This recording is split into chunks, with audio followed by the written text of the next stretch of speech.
Okay, so let's go ahead and get started here. So like I said, today we're going to be talking about dimensions and constraints.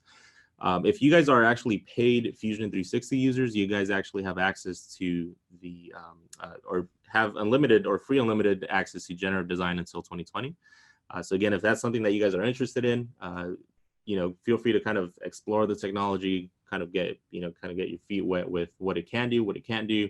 And maybe if it can benefit some of your guys' businesses, right? So we do have a webinar on this. If you guys are interested in that, just reach out to me, and I can direct you, to the webinar. If not, just go to our YouTube channel and type in, KETIV Technologies AVA or Fusion Friday, and it should pop up in your browser there. So again, it's kind of a great opportunity for you to really explore what generative design can do. And again, typically generative design simulations cost anywhere from I believe it was like 30 cloud credits to 150 cloud credits. So it's interesting technology, and it's pretty interesting to see how it works and some of the designs that it comes up with. But again, it's free until December 31st, 2019. So let's go back to the presentation here. Like I said, we're going to be talking about dimensions and constraints. And really, this is going to be the foundation to your sketching or your modeling. So again, it's for a lot of people that it might be a pretty straightforward topic, right? Because that's something that they grew up doing, or they kind of been doing this for probably the past 10, 15 years. So they feel pretty comfortable with constraints. But I've actually been working with a few customers that are actually brand new to 3D modeling. So constraints, how do you dimension, certain lines, or how do you dimension certain geometry, is a whole new topic for them, and it's a whole new world for them. So it's interesting to see how, sometimes you can take that for granted, to see geometry and immediately know what kind of constraints to use. So that's why we kind of decided to go with this topic, just so we can make sure that everyone is comfortable with and they understand the constraints inside of the software. So again, why are we talking about this? Well, first off, it helps you build intelligence into your sketches. What I mean by that is, you want to make sure that you design your model, you design your 3D models the way it was intended to be designed, right? So try to limit dimensions, and that's kind of the golden rule, and I'll talk a little bit about why that is. But the question I always get asked is, well, how do you know when to use dimensions, when to use constraints? And if you can get away by not using dimensions, and if you can truly take advantage of the constraints, I always say go for it, right? So just add less dimensions. It kind of keeps that intelligence into the model, and it's just less dimensions that you have to change, right? So we'll go through some examples here, and hopefully you guys can start catching on and seeing exactly how these constraints are working.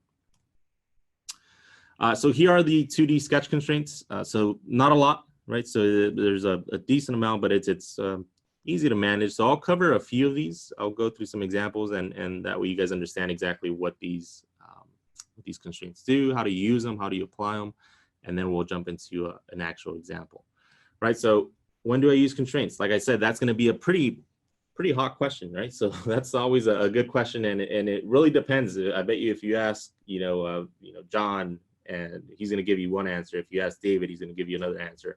A lot of people have a debate about this, but one thing that you do want to make sure is that you actually have a fully constrained sketch whenever possible. And we'll talk a little bit about fully constrained sketches and when you know that you have a fully constrained sketch. So again, it's going to be a pretty straightforward webinar. It shouldn't take too long, but again, hopefully you guys can take a thing or two from today's session. So with that said, let's go into Fusion and start going through some examples here. Start clearing out some of these. So again, if this is your first time in Fusion 360, or this is your first time kind of visiting the software or using the software, this is actually the new user interface. So probably 2-3 months ago, this interface was slightly different. I believe everyone should be on the new and modified user interface here. And it's starting to grow on me a little bit. So again, like all humans, I'm kind of opposed to change most of the time. So seeing the user interface change drastically was kind of a big move for a lot of people, right? But again, it's starting to grow on me. I feel like it's a little bit easier to kind of manage some of these different environments or some of these different panels. So it is pretty interesting to see, you know, how the workflow actually reduced or it kind of streamlined that workflow just by changing the user interface here. But again, it's, you know, it's fairly straightforward. It's like any CAD tool, right? So you have your sketching tools, you have your 3D modeling tools, all in the same panel here. If you ever want to switch environments, right? Maybe you want to start doing some CAM, maybe you want to start doing drawings or simulation. It's really as easy as just hitting the drop down and then selecting your different environment. So again, for today's topic, let's go ahead and start creating sketches. So again, this is going to be primarily focusing on the sketch environment. So that's where you're going to see essentially all your 2D sketch constraints. Now we're going to go ahead and start off with some geometry here, right? And again, let's say I wanted to create just a diamond. And again, if you guys are brand new to Fusion, and if you guys have used AutoCAD, you'll see that there's actually some similarity there, right? So as soon as you start creating geometry here, notice that it gives you kind of a dimension and it starts giving you an angle as well, right? Nice thing about this is that the line tool is always continuous. So if you ever, you know, if you're creating geometry relatively quickly, or you want to create geometry kind of on the go, you can do that pretty quickly here. Now, if you ever want to exit out of the line command or out of a specific command, you can just simply double click pretty quickly and it'll essentially get you out of that command, right? So I will be throwing a few tips and tricks here, so just make sure that you guys are picking up on those. But again, notice that we have geometry. Again, it's not fully constrained. Again, for those of you guys that are brand new to the software, if a sketch isn't fully constrained, that means that it's going to be essentially this color. Now, you do want to be careful with the coloring and trying to diagnose if a sketch is fully constrained or not. Reason being is if you change the environment, I believe gray room, notice that now my sketch changed colors, right? So you do want to be careful. Again, that's why I don't always say, you know, look for a blue line. And reason being is because I don't know what environment you guys are using. But if you just grab a point here, you'll quickly be able to tell that it's not fully constrained. And I think they actually added some functionality not too long ago too. So if I finish the sketch, right? So it's not a fully constrained sketch. If I expand the sketches, take a look at this little icon, right? So we have a sketch and it has a little pencil right next to it. So keep in mind, you know, keep that in the back of your head there. We'll kind of revisit this as we start creating some of these sketches. But for this one, I'm gonna go ahead and just delete it and then start a fresh sketch here, right? So we're gonna go ahead and create a diamond. Something along the lines of this, and then close the sketch, right? I know it's a closed sketch because it has a shaded portion here, right? So how do you take advantage of constraints? Well, if I wanted, let's say, a symmetrical, you know, a diamond that had equal edges, right? So 4 equal edges. Well, some people might say, okay, well, I'm gonna start dimensioning this edge, maybe add a dimension, you know, to this edge, and then kind of do the same all around there. But believe it or not, you can actually create this diamond just by using one dimension, right? So what I mean by that is if we say that we want a vertical constraint here, and I'll go a little bit more in depth on these constraints here, but now let's say you want these to be horizontal, right? So now you want maybe some equal constraints here. So again, it's going to make 2 objects equal here to one another. You can start seeing that it's starting to behave a little bit better, right? So instead of having maybe just one edge that moves or kind of edges going everywhere, it's kind of moving all in the same direction, right? Or the same orientation. So now what I can do is I can say, okay, well, now I want to add a dimension here. Maybe this is going to be 3, right? And then a lot of people ask, well, how do you know if it's fully, you know, or how do you know what constraint needs to be added? Well, in this case, I know that these 2 lines are going to be perpendicular to one another, right? It's going to be a perfect diamond. So I know that I can add a perpendicular constraint here. And now I have a fully constrained sketch. So again, it's one dimension. Really, if I ever need to come in here and I need to make a change to this sketch, I can just maybe even create a parameter for this, but I can just click on it once. Let's say this is now a 7-inch diamond, and now we have essentially a model that's updating without breaking any geometry, right? So it's kind of updating as we're going here. So again, we'll go through this. We'll go through a few constraints here, and then we'll go through an example. And I think that should be it for today's session. So like I said, take a look at what the sketch icon is showing, right? So the first one wasn't fully constrained. Now I have a fully constrained sketch, and it shows this little lock right next to it, right? So that's one way to verify that you have a fully constrained sketch. Now you do want to be careful with this. So again, don't rely simply on this sketch icon. Now, reason being is because I know if I want to create some construction geometry, right? Let's say I hypothetically mirrored these two edges, right, to the other side. So I'm going to create this. It's going to be a construction geometry. Again, typically when you're creating a mirror line, you're not going to dimension it, right? You just want to make sure that it's a vertical line, but you don't necessarily want to dimension construction geometry or reference geometry here. Now, take a look at the icon, right? So now it actually has a little pencil indicating that you technically aren't fully constrained, right? And so again, don't rely on this. Again, it gives you a pretty good idea if you have a fully constrained sketch or not, but sometimes if you have reference geometry, it can give you kind of a false sense of having a not fully constrained sketch, right? So just something to be aware of and just keep in mind as you're going through some of this. Right, so I'm gonna go ahead and delete this and then go through a few constraints. Again, if something doesn't make sense or if I'm going a little too fast, just feel free to let me know and I'll do my best to answer those questions there. So I'm gonna go ahead and start off with just a circle here. Right, maybe do another circle here. And again, notice that as you're, the software is pretty intelligent. So it knows where the center of this circle is and it knows that you're trying to create another circle. And it kind of gives you that little dashed line, right, indicating that, hey, do you want to place it vertical to that circle? And in this case, we do.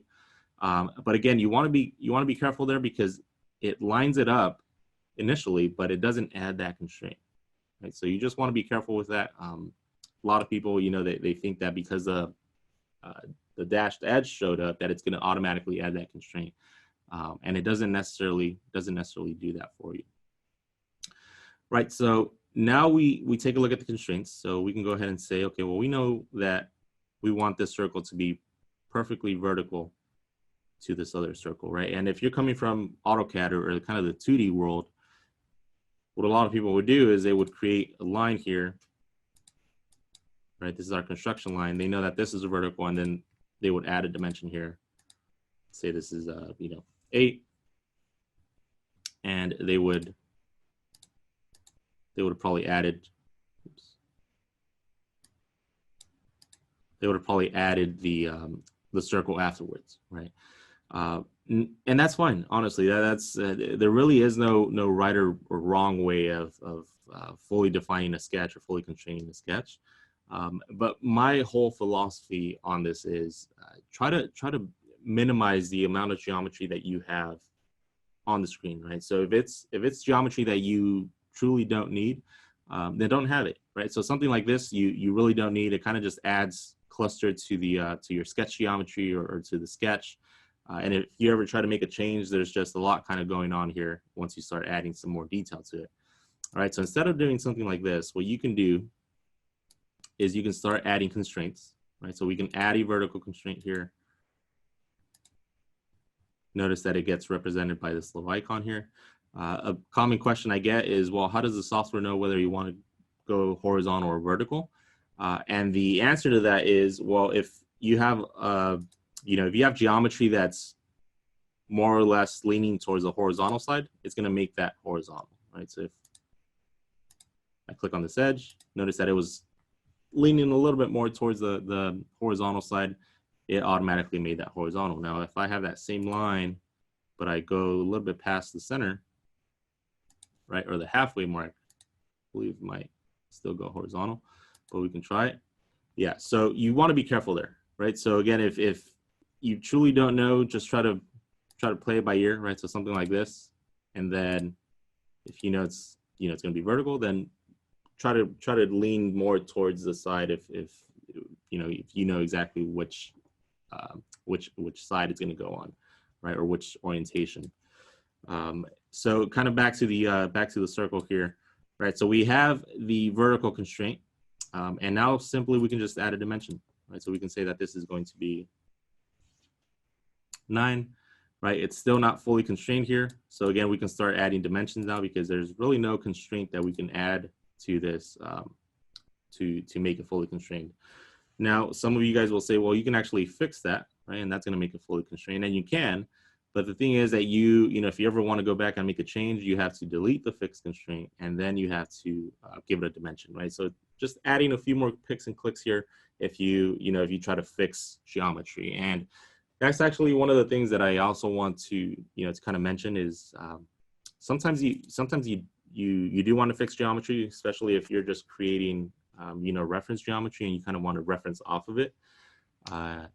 So it's fine, but again, try to limit using the fix and unfix here, unless you're doing some organic modeling, right, where really you're kind of just playing by surface and by curvature. Then that would be totally fine, right? So if you're maybe working with splines, or you're maybe working on some some product design material, then fix and unfix can definitely come in helpful there, right? But for us, we're kind of in the parametric world right now, so again, just try to make sure that you add the appropriate constraints here. So again, now we're perfectly vertical. We have a dimension kind of associated with it. What we can say is, well, we can add one more dimension here. We can say this is going to be 4, right? And now we have a fully constrained sketch. Again, I can take a peek over here, and I can see that the little lock icon appears, indicating to me that it really is fully constrained. Right. So the next one that I want to talk about is the tangent constraint. Right. So again, tangent constraint is depicted by this little circle with the line tangent to it. Now again, you don't have to necessarily start it, or start that constraint right off the bat. What you can do actually is, if you do a left click hold on the circle, it's automatically going to create a tangent constraint for you guys. All right, so again, just trying to save you guys a little bit of time here. If you do a left click hold, it's automatically going to place that constraint for you. Now, again, you can go to the opposite circle here and kind of hover around the circle until you see that tangent. I'm going to go a little bit before it just so that we can see what it looks like, right? But essentially what the tangent constraint is asking for is, well, it's asking for an edge or a line, and it's asking for a circle, right? Or an arc that you're going to be tangent to. By doing that, it again automatically makes it tangent to your circle. Right, so again, this is a pretty good example of, okay, well, now I'm going to go ahead and create some construction geometry. It's just going to be my mirror line. I'm going to say that this is construction, right?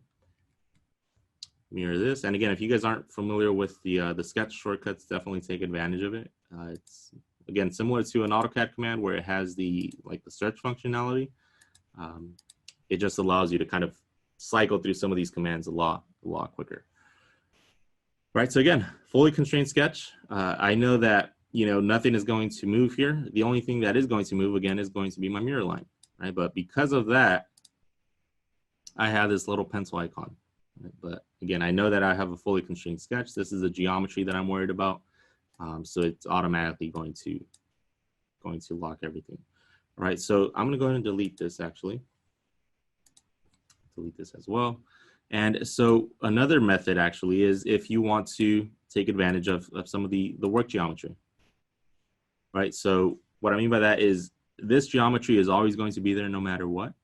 Again, get in the habit of using it, of referencing it, or referencing off of it, because again, it's always going to be there. You can't delete it.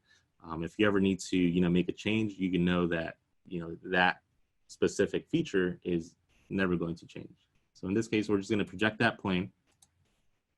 And I'm going to just, again, make a construction.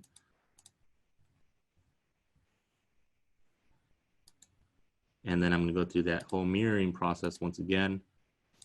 Apply to that line. Say OK.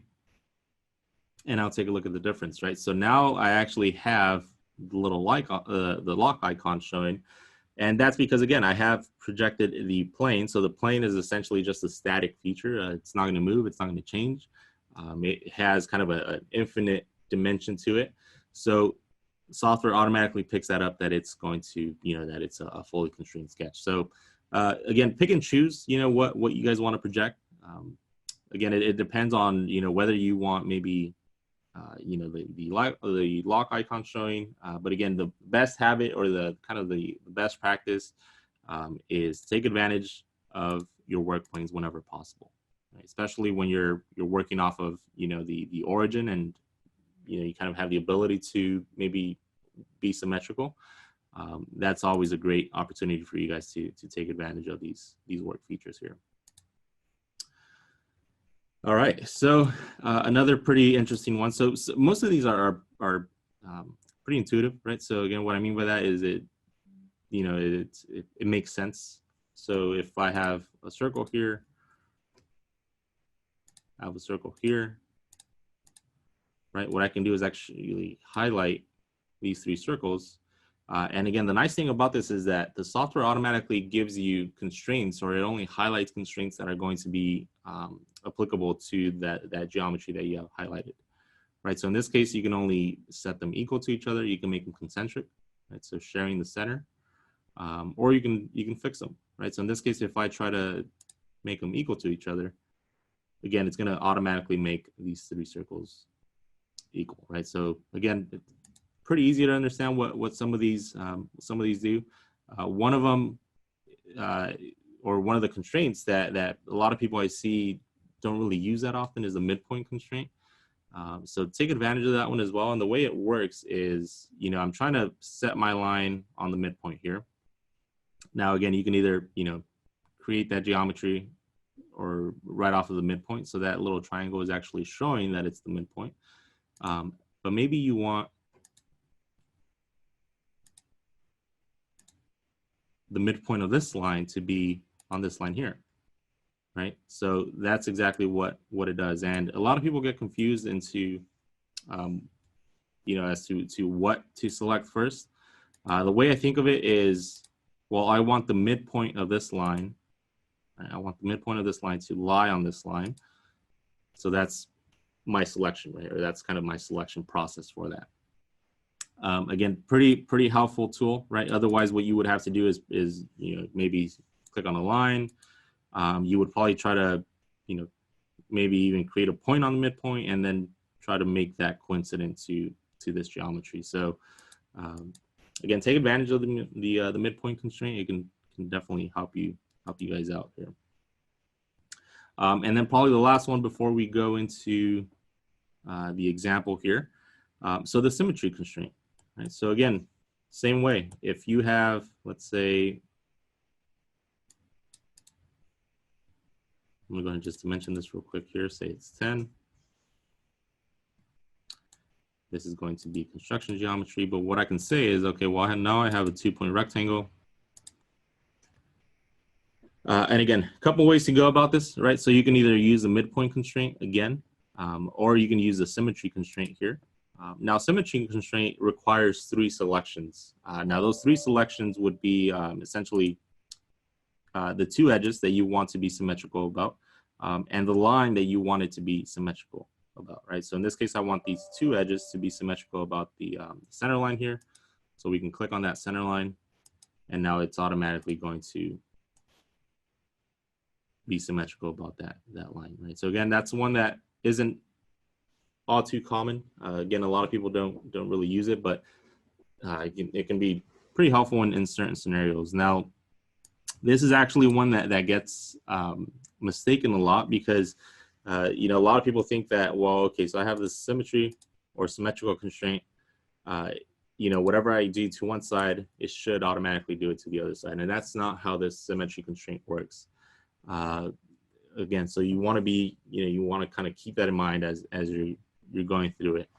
Symmetry constraint essentially just adds symmetry to whatever geometry you enforce that on, right?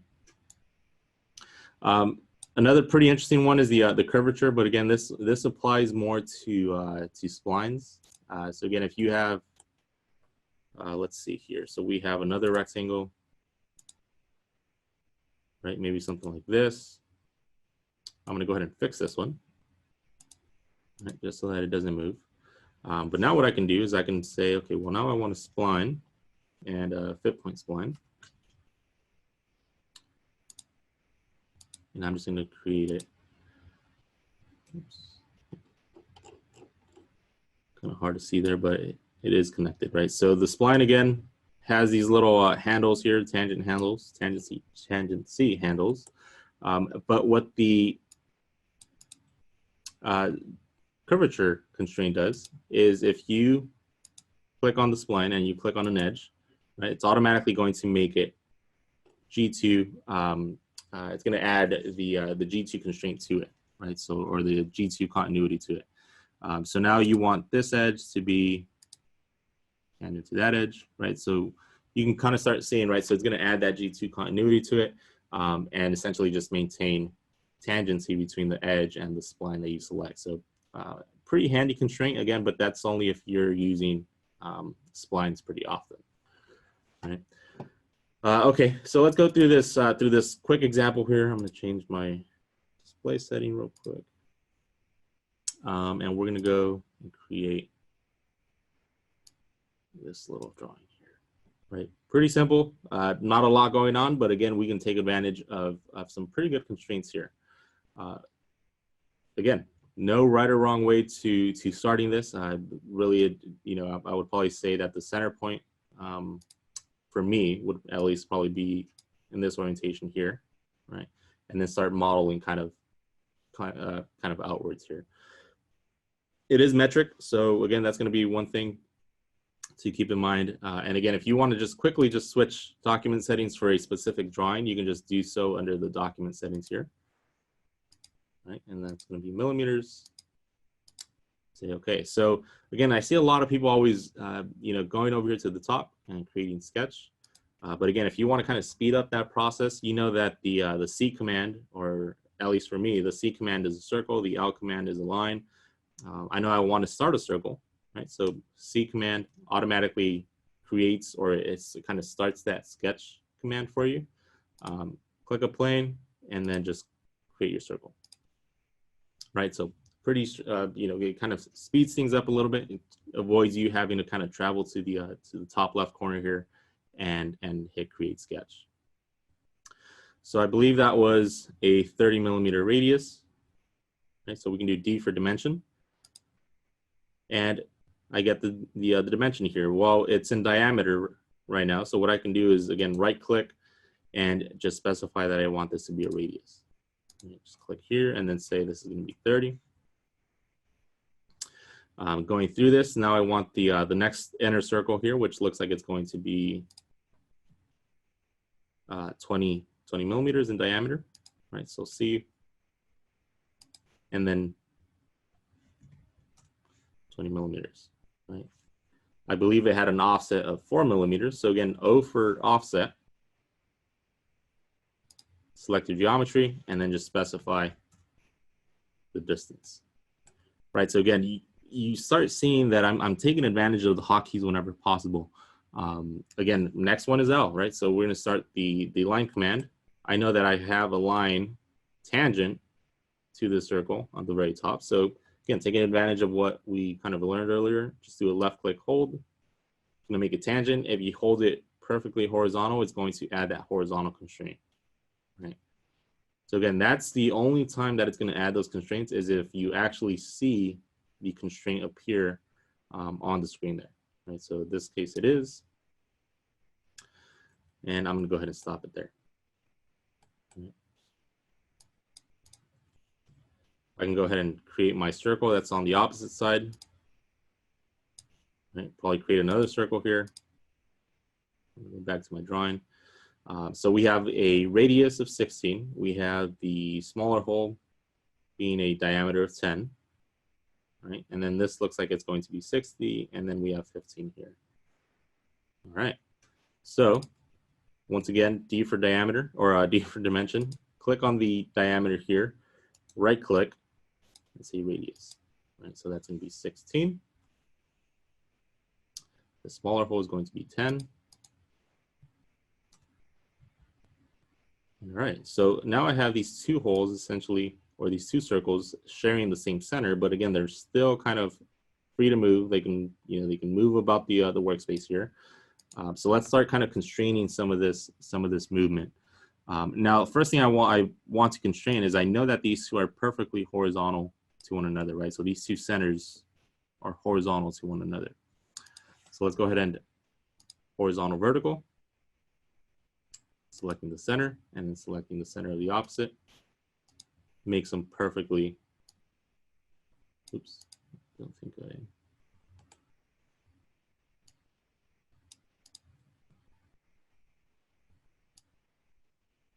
there we go. Okay, so for some reason it's still able to move, but it kind of snaps back. And I think it's because we don't have a dimension associated to it, right? So it's got a 120 dimension here, right? So if I go and I apply the dimension here, say 120, and now it kind of changes color for me, right? So I believe I have something turned on here.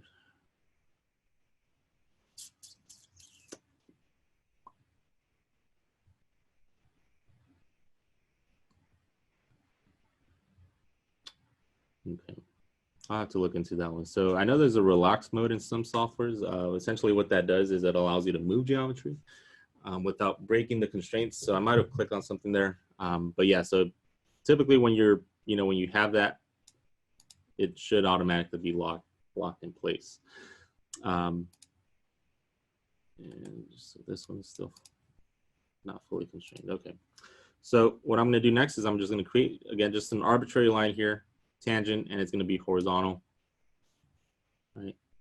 And again, these are just arbitrary lines right now. They're just kind of just hanging out there. Right. So next point is going to be a 3-point arc. And again, so S for the shortcut. Right. So again, take advantage of that, S, and then 3-point arc, right? So I know that I'm going to select an arc. I've just typed in arc, and it essentially shows me all the different commands that have arc associated with it, right? So we have a 3-point arc. Go ahead and click on your endpoints here. And here's another kind of key, right? So I know that I want it to be tangent, but sometimes what I've seen is a lot of users actually, so if they snap here, they'll start kind of experiencing issues down the line, right? So what I mean by that is just be careful there, right? So kind of be cautious of kind of adding some of those snaps. If you don't want to see them, you can simply hold Control on your keyboard, and it doesn't show you, or it doesn't snap to to some of those constraints automatically. Same applies to geometry. If you're trying to select geometry and you see all these edges kind of projecting or getting selected, hold Control, and that's going to essentially eliminate that from happening. Right? If you want it to happen again, just deselect Control, and then it's going to essentially try to snap back.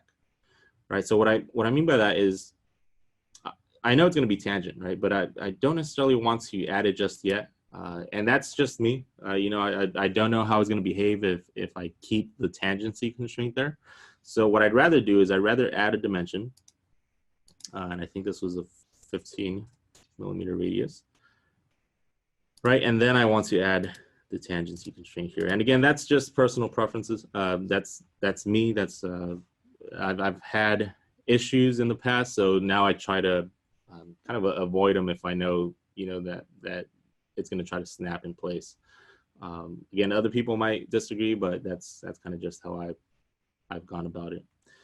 Right, and so now we have the dimension here of 60. Right, so again, just adding dimensions that I know are needed here. All right, and then the last circle, another circle here. And again, take advantage of the constraints. We know that these two circles are equal to each other, so we can select these two circles. We know that they're horizontal to one another, right? And I think that was 80 millimeters there. Right, so And notice that you don't have to click on the center.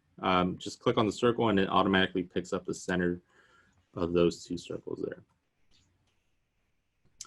All right, so now I want to go ahead and mirror this geometry. And again, if we learned something from from the past, try to take advantage of the work features that are there. Right. So in this case, I want the XY plane. I'm going to hit P for project.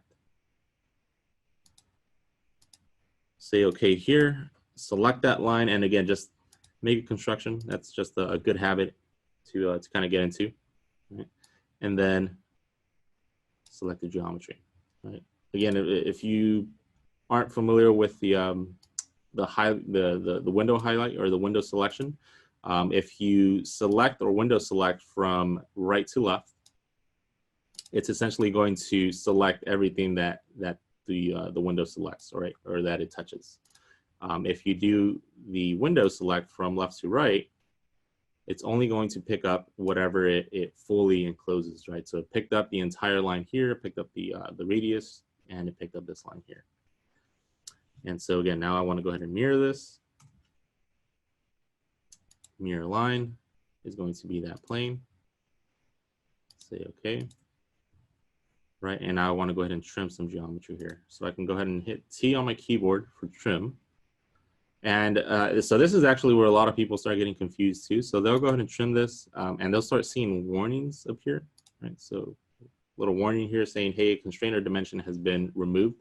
And that's okay, right? So maybe a constraint here was moved or was deleted. As long as it's still fully constrained, that's going to be fine. So again, if it breaks, it'll give you a full error. So it'll actually turn red, and it's going to give you an error on the timeline down here. That's when you know that you did something wrong. But if it's just a warning, that's just a warning, just letting the user know, hey, a constraint or a dimension was deleted, right, in order to kind of proceed with the trimming there. But that's it, right? So again, we have a fully constrained sketch. Again, we projected the XY plane. So it's it's got infinite dimension or an infinite extent. So it picks up that it's, again, just a fully constrained sketch. Right? So again, short and quick. It was again maybe a lesson or a session that might have been pretty redundant for some of us, but again, hopefully for those of you guys that are just starting off C3D modeling, and this is going to and this is a kind of a brand new topic for you. Hopefully I was able to kind of share or shed some light on what on how to model, right? Some of the best practices. So again, if you guys have any questions on Fusion, on CAM, generative design, again, please feel free to reach out to me. We're here to help you guys out. If you guys have any questions on really just any Autodesk software, again, we do specialize in consulting work as well. So any questions that might come up, again, please feel free to ask away. Don't see any questions. So I think with that, guys, again, thank you for tuning in. For those of you watching live, happy holidays, and we'll see you guys on the next one.